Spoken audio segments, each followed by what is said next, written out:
मेरी नाम प्रिया है और मैं 19 साल की हूँ। मैं अभी एक जॉब करती हूँ जो कि मेरे मामा के घर के पास ही था। मैं जब भी ऑफिस से आती तो मामा के घर रुक जाती। मेरे मामा की अभी तक शादी नहीं हुई थी, लेकिन वो पूरे जवान और हॉट दिखते थे।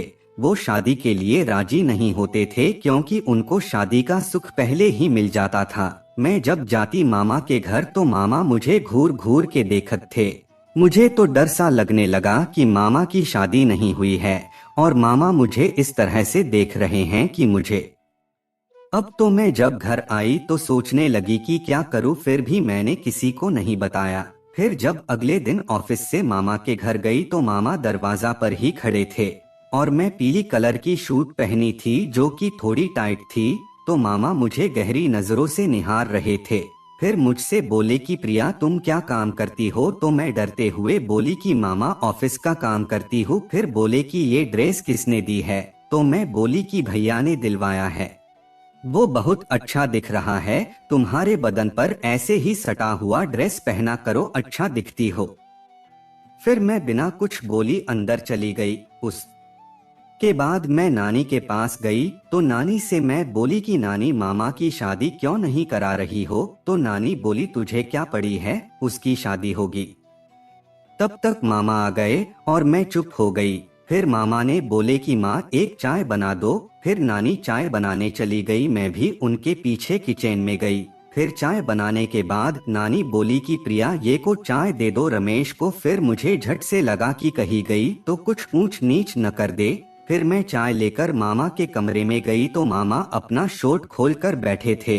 तो मैं बोली मामा चाय? तो मामा मुझे घूरने लगे। थोड़ी देर बाद बोले कि टेबल पर रख दो। तो मैं टेबल पर रख दी। मामा मेरी दूसरी नानी के तीसरे बेटे थे। नाना जी ने 2 शादियां की थीं। बड़ी नानी अब इस दुनिया में नहीं थीं। मामा जब वे वन विभाग में अधिकारी हुए तो सबसे अधिक खुशी मुझे ही हुई थी। हाँ, तो मामा के लिए रिश्तों की बहार सी आ गई थी उन दिनों। लेकिन बड़े नखरे थे मामा के विवाह के लिए। चूंकि छोटी नानी की पहलौठी की 2 संतानें पैदा होकर चल बसी थीं और मामा बड़ी मान मनौतियों के बाद पैदा हुए थे, साथ ही फूल पान की तरह पाले भी गए थे, इसलिए घर वालों ने उनके नखरे भी सिर आंखों पर लिए। कितनी ही लड़कियां देखी गईं उनके ब्याह के लिए, देख देख कर छोड़ी गईं। किसी का रंग दबा तो किसी की हाइट कम, कोई मोटी है तो किसी की आंखें छोटी हैं। दर्जनों रिश्ते छोड़े गए, लेकिन मामा का ब्याह कहीं तय नहीं हो पाया। माँ और नानी को कई बार कहते सुना कि रमेश को तो कोई हूर की परी ही चाहिए। हाँ, मेरे मामा थे ही ऐसे कि उनके साथ कोई ऐसी वैसी लड़की जंचती ही नहीं।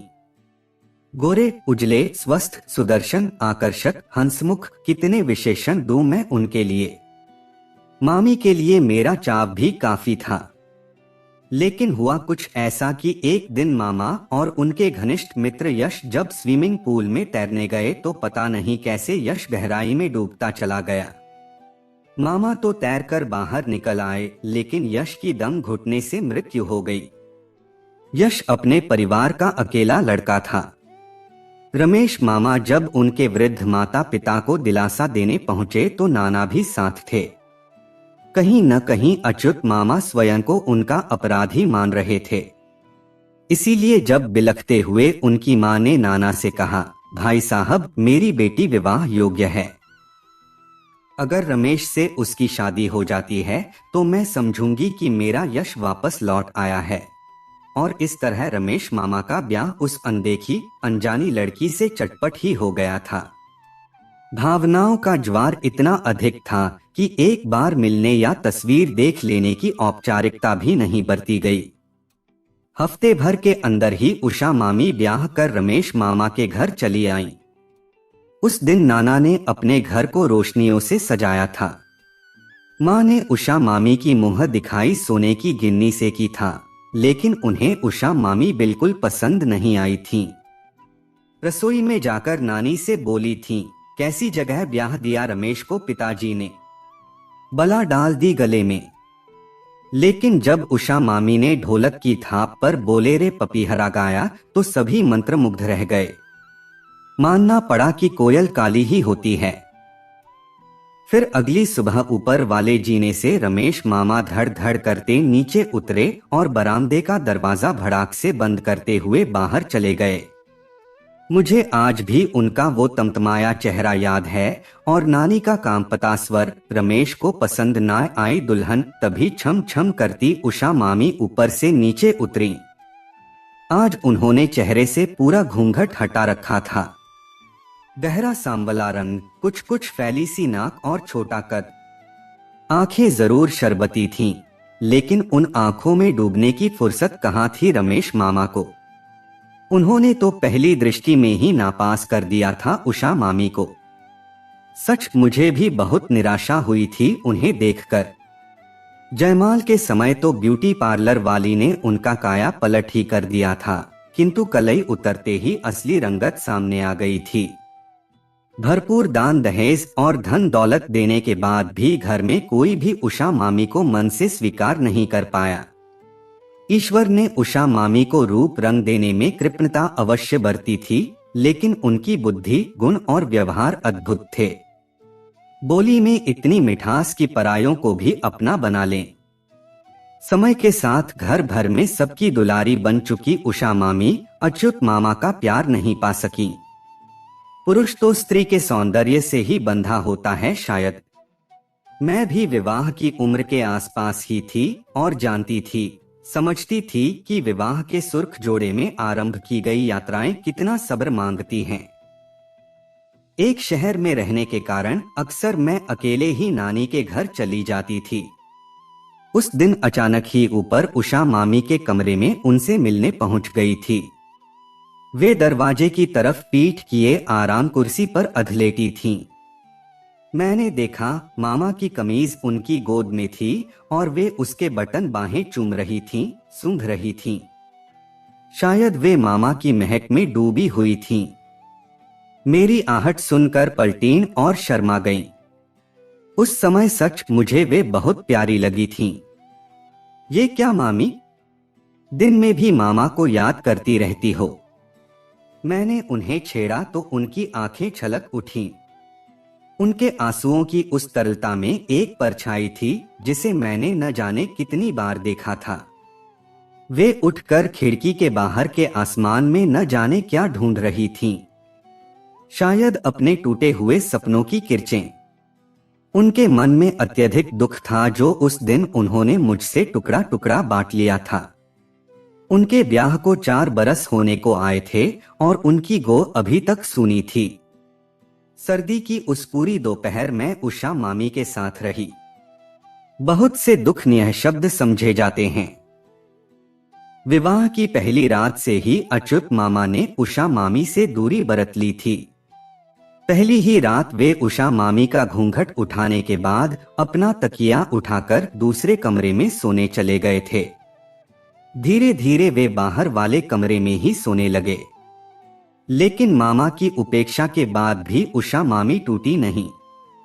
अपने लिए एक जमीन, एक आकाश ढूंढ लिया था उन्होंने जो उनका अपना था। डिग्री थी उनके पास। राजकीय कन्या विद्यालय में संगीत शिक्षिका हो गई थीं। समय के साथ नानी पोते पोती के लिए अकुला उठी थीं। एक ही लड़का, वह भी निर्बंसिया। हे भगवान, ये कहाँ का न्याय है? लेकिन भगवान है ही कहाँ जो हम उससे सवाल करें। उसे तो हम बेकार में यश अपयश देते रहते हैं। फिर मामा की वंश बेल बढ़ती भी तो कैसे? जब पुरुष स्त्री का संग साथ होगा तभी न वंश बेल बढ़ेगी। जब मन ही पूरा नहीं बन पाता तो पौध कहाँ से बनेगी? ये कौन समझाए घर वालों को? नानी के तानों से मामी का कलेजा छलनी होता जा रहा था। धीरे धीरे वो ढीठ होती जा रही थीं।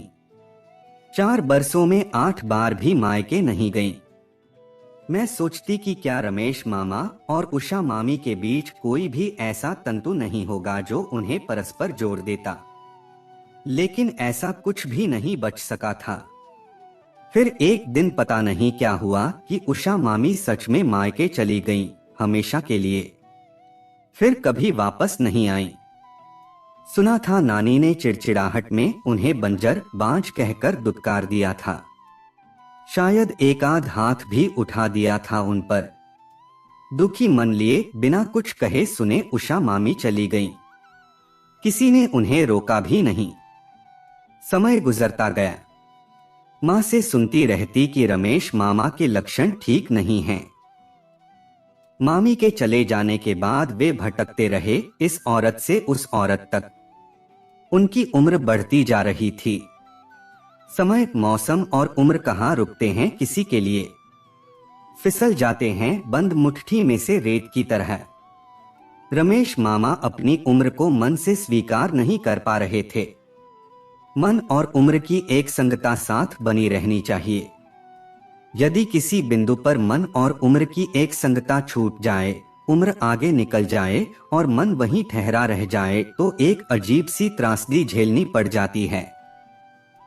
रमेश मामा दूसरा ब्याह करना चाहते थे, लेकिन कैसे करते। मामी ने तलाक के कागजों पर हस्ताक्षर करने से मना कर दिया था। उम्र के निशान अच्युत मामा के चेहरे और शरीर दिखने लगे थे। गिरते बाल और बढ़ता मोटापा। वे कैसे न कैसे अपने यौवन को मुट्ठी में कर लेना चाहते थे, लेकिन वे ययाति तो थे नहीं कि कोई पुरु अपना यौवन उनको दान में दे देता। फिर एक दिन सरकारी दौरे से लौटे मामा अकेले नहीं थे। एक 17 से 18 वर्ष की कमसिन लड़की उनके साथ थी। नाना, नानी, माँ और मैं, सबके साथ पूरा परिवार स्तब्ध, हतप्रभ, आश्चर्यचकित था। ये अरुंधति है, आज से ये यहीं रहेगी, मेरी पत्नी और आपके घर की बहू बनकर। नानी कुछ नहीं बोल पाई थीं। धीरे धीरे कुछ दिन बीते। कोई कहता अरुंधति विधवा थी, कोई कहता विधवा नहीं परित्यक्ता थी। जो भी हो, अरुंधति बहुत बहुत सुंदर थी। वास्तव में सुदूर गांव में गए अपने दौरे में गरीबी से हारे एक परिवार की कन्या अरुंधति को देखकर अच्युत मामा लट्टू हो गए थे और 5,000 रुपए में उसे खरीद लाए थे। अरुंधति के लिए सुख का अर्थ था मन भर खाना और तन भर कपड़ा। फिलहाल अरुंधति को घर में ऐसे ही नहीं रखा जा सकता था। नानी और मामा ने मुझ पर जिम्मेदारी सौंपी। गुड्डी, इसे कुछ तौर तरीके सिखा। अरुंधति काफी फूहड़ और मूर्ख थी, लेकिन उसकी व्यावहारिक बुद्धि गजब की थी। 1 महीने में ही उसका काफी कुछ काया पलट कर दिया था हम लोगों ने। इतने दिन नानी ने उसे अपने पास ही रखा। समय की बलिहारी की पता नहीं कैसे उषा मामी ने भी तलाक के कागजों पर दस्तखत करके भिजवा दिए थे। अच्युत मामा के ब्याह का मुहूर्त दोबारा निकला। इस पर रमेश मामा का दोबारा ब्याह का हौसला भी गजब का था। सिर के बचे खुचे बालों को कस कर रंगा था उन्होंने। महंगी शेरवानी, जूतियां, कलगीदार मोर, सब कुछ एवन। अरुंधति भी हाथों में मेहंदी, पैरों में महावर, भर भर हाथ चूड़ियां और बारीक काम का लहंगा चुनरी पहनकर जब तैयार हुई तो उसके माथे की लाल बिंदियां जैसे लपटे मार रही थी। इस बार ब्याह में कोई धूमधाम नहीं थी। घर के आंगन में ही फेरे पड़ गए।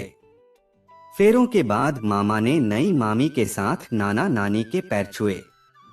झुककर जैसे ही उठे, सामने ही बरामदे का बड़ा सा आदमकद आईना खिलखिला उठा। उसमें रमेश मामा और अरुंधति का प्रतिबिंब साफ साफ झलक गया। कच्ची कली सी अरुंधति जो अपनी पूरी सुंदरता के साथ बेहद मासूम लग रही थी। दूसरी तरफ तेजी से बुढ़ाते रमेश मामा जो उम्र में अरुंधति से लगभग दुगने थे। अनियमित दिनचर्या और ऊटपटांग आदतों के कारण वे अरुंधति के साथ कितने बेमेल लग रहे थे।